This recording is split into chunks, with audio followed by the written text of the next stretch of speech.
Hi, and welcome to the PT podcast. Um, it is Wednesday at 9:30. We're gonna knock this one out. Probably be about, I don't know, 15 to 30 minutes of me kind of ranting about right here. Obviously, you guys know I'm a UNC Tar Heels fan. I got some other topics. We'll be going into Hornets needing a center, Tar Heels being on the bubble, and then a little bit preview for the Batman movie. But let's just say 25 minutes of this is probably going to be me ranting about my Tar Heels. Um, but yeah, recently we have not. Okay, let's premise this. Beginning of the season, Roy Williams left the team. Right, actually, end of last season left the team. Off of probably the one of the greatest runs as a college basketball coach, one of the greatest modern runs as a college basketball coach. He controlled the ACC. He was in the tournament every year. They had the longest tournament streak. They still have it until next Sunday, probably. I'm saying they're going to be out, but the media wants us out essentially. But I think it's just interesting. You look at it. Roy Williams leaves. I feel like Roy kind of knew something that we didn't. And I'm not going to say anything bad about Roy. Literally love Roy. I got Roy Williams on my desk. So it's not like there's nothing to critique with Roy. I am a purist. I love Roy Williams. I'm not going to say anything bad about him ever. But at the end of his career, let's just say the team was going on a little bit downhill. And I don't think, honestly, that's the fault of Roy Williams. It's more the fault of the one-and-done culture in college basketball. And if you look at it, Roy Williams, at his core, is a coach. And the problem is that when Roy Williams was stripped of his ability to coach, his ability to mold young men, and he was forced to have them for almost a year, only a year.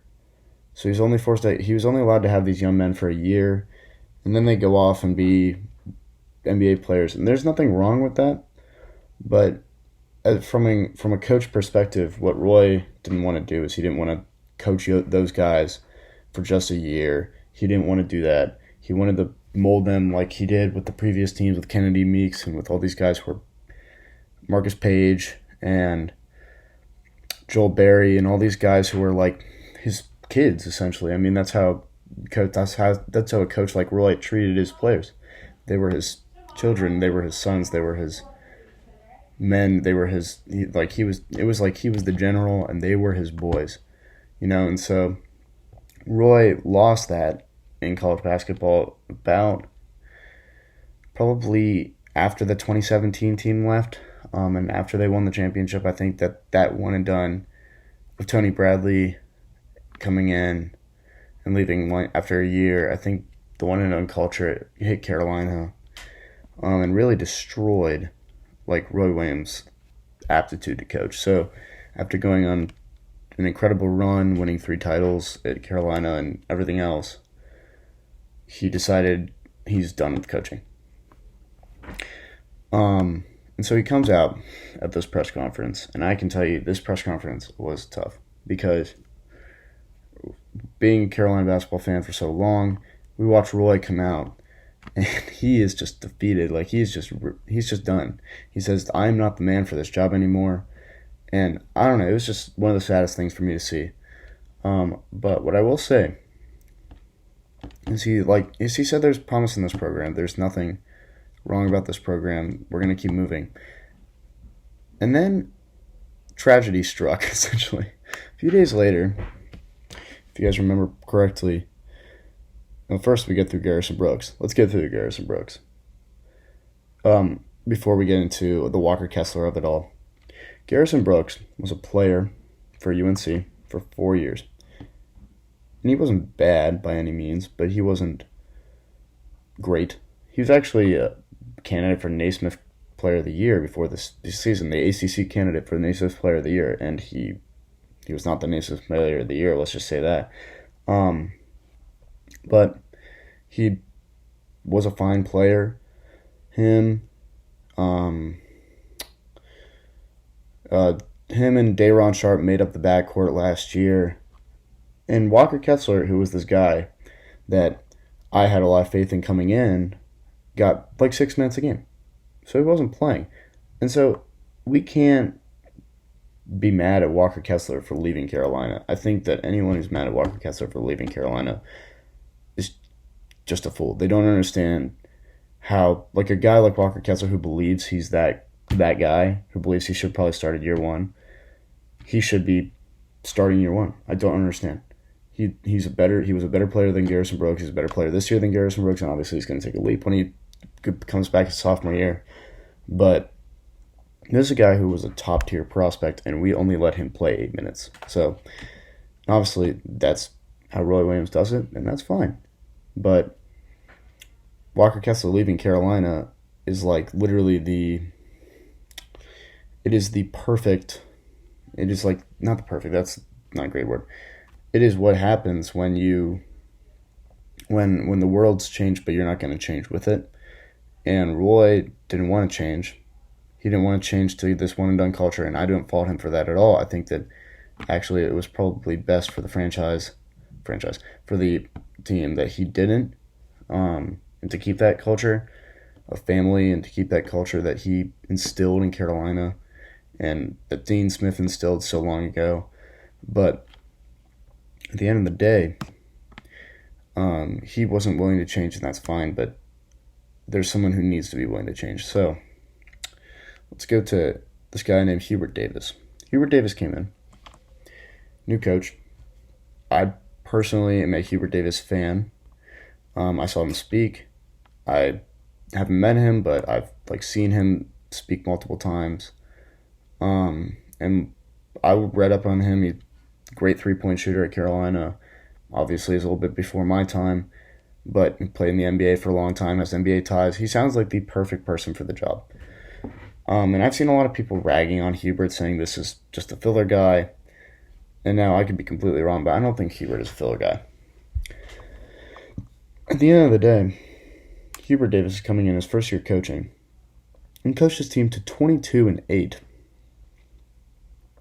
And Carolina is still in the bubble. Now, obviously, should they have been better this year? Yeah. Should they be ranked right now? Yes. Is the team good enough to be ranked? Yes.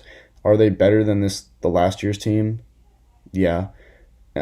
Are they, what happened? Did Caleb Love take the leap that he probably should have? Kind of. Yeah, he did. And the problem is that it seems like they're so close, but they're yet so far away to what they want to be. We're going to see on Saturday what they really are when they play Duke again, because they've won a few games in a row, but on Saturday it could be like Duke beats us by 30 and we're not going to be in the tournament. So it's just been tough because essentially we have players like Kerwin, Caleb Love, Armando, all these guys who are great players, but the issue is when they play, they somehow just don't get it done. It's just weird. Sometimes they'll just go out and just have weird nights. And I don't know what that can be chalked up to. I don't know what the problem is, but I think it's just weird because you watch the Carolina basketball and it is some of the most bizarre basketball you'll ever watch.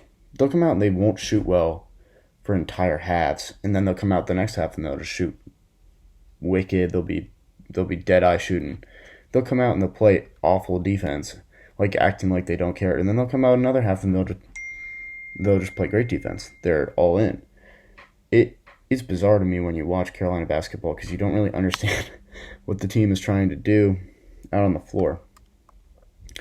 So when you think about it, I think it's just tough to know what Carolina is going to be. Even if they make the tournament, I wouldn't count them out. I think that people are going to say that they're not going to go anywhere in the tournament.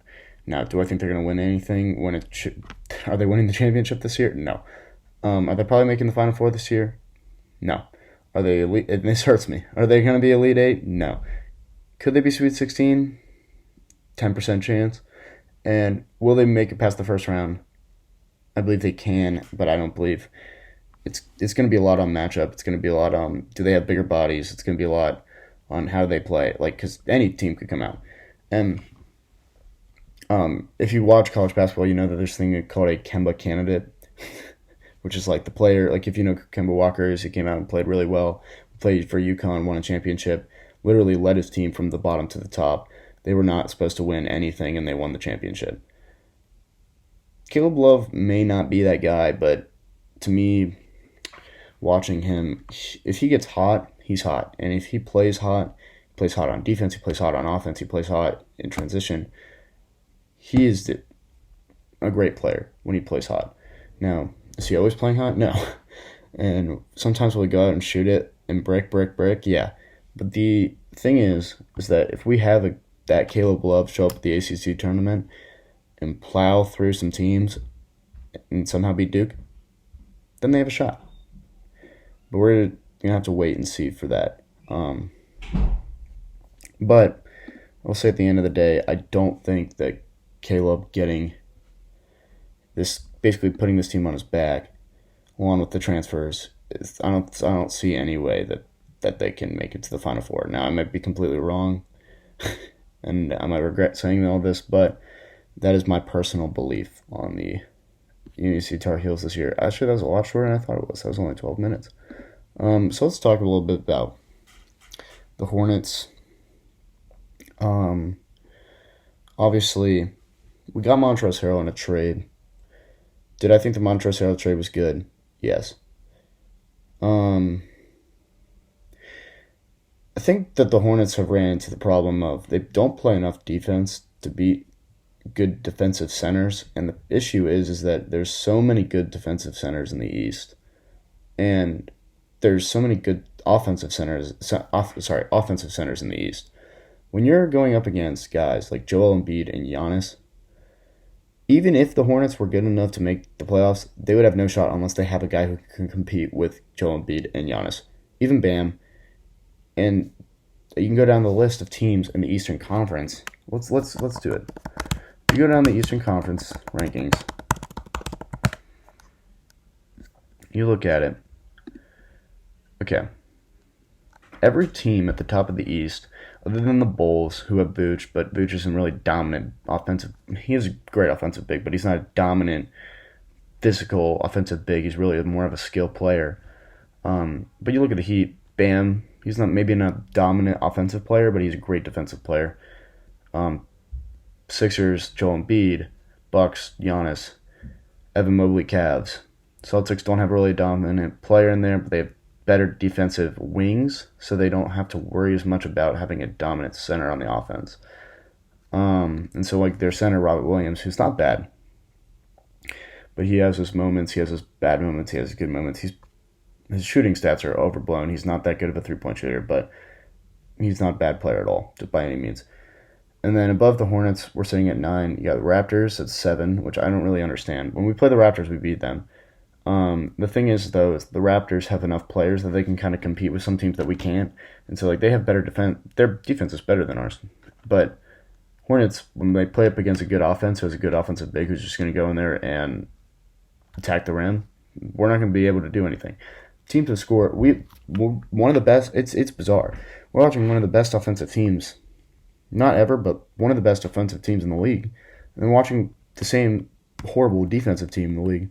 It's like watching. It's like watching a football game where there's only touchdowns and there's no defense. Like, it is literally. And I'm not saying that these guys can't develop. The thing is that I'd say without a big defensive center, and also a guy who can really rim run and really understands the pick and roll, would just help us exponentially. Because a center like that just changes our basketball team, makes us from a pretender, not even in the playoffs, to a true 5 or 4 seed. Probably a defensive wing, a decent def piece, and a lot of development away from contending. However, do I think that they're going to get there this year? Do I think Trez is good enough to get there? Probably not. Do I think that Miles Plumlee is going to somehow become a super athletic big? No. So I think the Hornets have kind of hit their ceiling. So we're sitting at this point where what do we do as what does the Hornets organization do? And I guess right now you can almost look at it as maybe there could be a timely injury and LaMelo could get hurt and then we tank draft stock and then we go get a center. I mean, almost, I'm not saying that we should have done it last year, but if we paired LaMelo with Evan Mobley, obviously you should always be trying to win. I don't believe in tanking. I think it actually hurts your franchise in the long run. It hurts coming from a guy who supports a lot of small market teams, tanking does not help you at all because it hurts you. It puts you in a bad position. Obviously rebuilds are good, but when you tank, the culture of the locker room gets destroyed. The coaching, it's not even existent. There's no coach because the coach is always just going to get fired. So I don't believe in tanking. But should we have probably tanked last year to get Evan Mobley? Maybe. Now, would it have been the best decision? No. Because the culture of the locker room would have been destroyed. But would LaMelo and Evan Mobley have been a duo that could have won championships in Charlotte? Yes. I don't know why I went on that tangent about Evan Mobley. So I think it all kind of cultivates. You can tell. I think the Hornets are actually probably the easiest team to bet on the NBA right now because if they play a team with any type of good offensive center, so like the Bucks, the Bucks, Sixers, Cavs. Sometimes even Knicks. They have pretty good bigs. Trying to think. There's a few other in the West. You look at the Grizzlies, the Jazz, the Suns, Timberwolves, Nuggets. All those teams just absolutely shred the Hornets. And then other teams that don't have that huge defensive presence, the Hornets will go and beat. So it's just like you're watching. You just don't understand what the process is. Why aren't we drafting bigs? And I understand these bigs are not just there. That's the thing. It's like you look at last year's draft, it was just weird. And this year's draft is not that much better. It's top heavy with bigs in the top, but defensive players who can really play good defense and really anchor your team just don't exist like that as much in the first round. And you're going to have to go and really, really scout a prospect like Rudy Gobert, really scout a prospect like someone like that, and understand them before you go draft them. Like, would Chet be even there? No, he's not going to be there for us. Like, realistically, he's probably going to be a much higher pick than what the Hornets have unless they absolutely tank. So, right now, as much as I want our team to be in contention, I think the best thing is play Book Knight a ton. Let him play and develop. And so that means LaMelo, Book Knight, Bridges can really develop as a trio. Terry can be that fourth guy. And we just need someone in that fifth spot. But the thing is I don't even know if we're going to keep Terry long term because he didn't play enough defense. Like, he's just not big enough. It's not even that he can't play. He's just not big enough, But yeah. Let's talk a little bit about the Batman for about 7 minutes left in the podcast. How do I say this? I don't think I've ever been truly excited for a movie like I have been for this. I was talking to one of my friends, and I realized that this is the first time that we will ever see a solo Batman movie in theaters. Which is just weird because you feel like there's always another Batman movie coming out. Other than the Lego Batman movie or something. It was like, even in that film, when they're talking about, they're making fun of Batman always having a solo movie and always having movies coming out. But this is the first one that I will be able to see in theaters, that I'll be able to drive to, that I'll be able to go to by myself, even with my parents, that I'll be able to go to, that I truly believe, have faith in, and that there's so much hype around that it's like, it's going to be just an exciting experience that we're going to have. Um, I think it's kind of obvious. I've loved Batman since I was a little kid. And the level of hype for for this movie is super high. Um, I I'm gonna get super in depth when I review the movie, probably around Saturday. Um, but what I can say is that the trailers alone have got me excited for this movie because it feels like we're getting back to a point where Batman's more centralized on himself. We're focused on the characters. We're focused on the villains. We're not focused on everything else. It seems like they've gotten the rules right. That's important. It seems like they understand Batman does not kill. Batman does not use guns. Batman does not do certain things, and the reason why he doesn't do them is important to the character, and that's how you can build out really good storylines. Like, for instance, you look at some of Batman's best stories or best movies. I'll give it two examples. Killing Joke, completely based off of the fact that Batman will not kill the Joker because Joker's doing all these horrors to all these people, and Batman still will not kill him because he's set in his ways. You look at Dark Knight, literally the whole entire time, Joker's just trying to get him to kill him. That's the point of the movie. If you watch that movie, that is the point of the movie. Joker's like, kill me. When that scene when he's running at him with the motorcycle and Batman does not kill him, that is the point of the scene.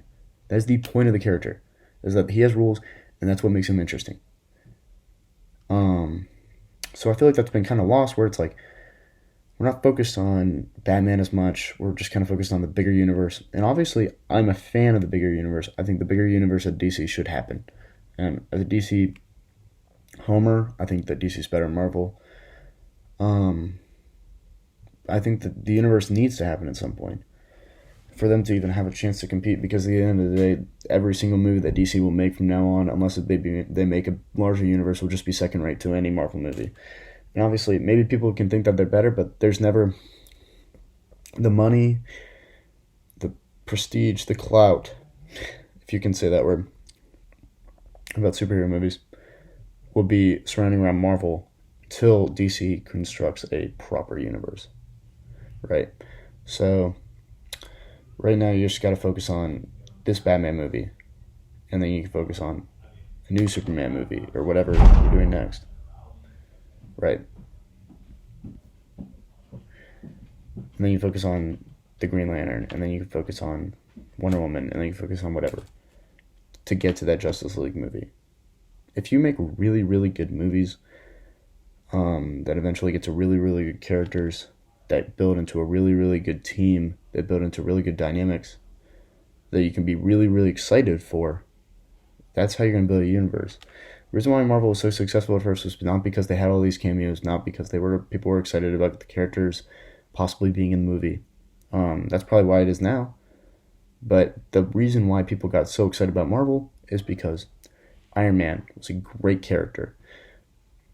Maybe Iron Man 2 wasn't even that good, but the character itself, they got it right. The character was great. Captain America, great character. Was the movie great? It's suspect. Was the character great? Yes. Thor, great character, kind of bad movie, but the character was great. Go down the line.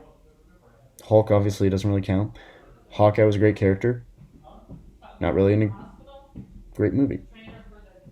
Black Widow, great character, bad movie. You think about that.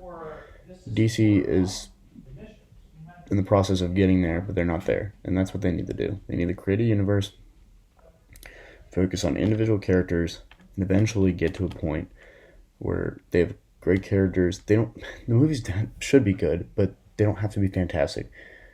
They don't have to be grade A to get to that point.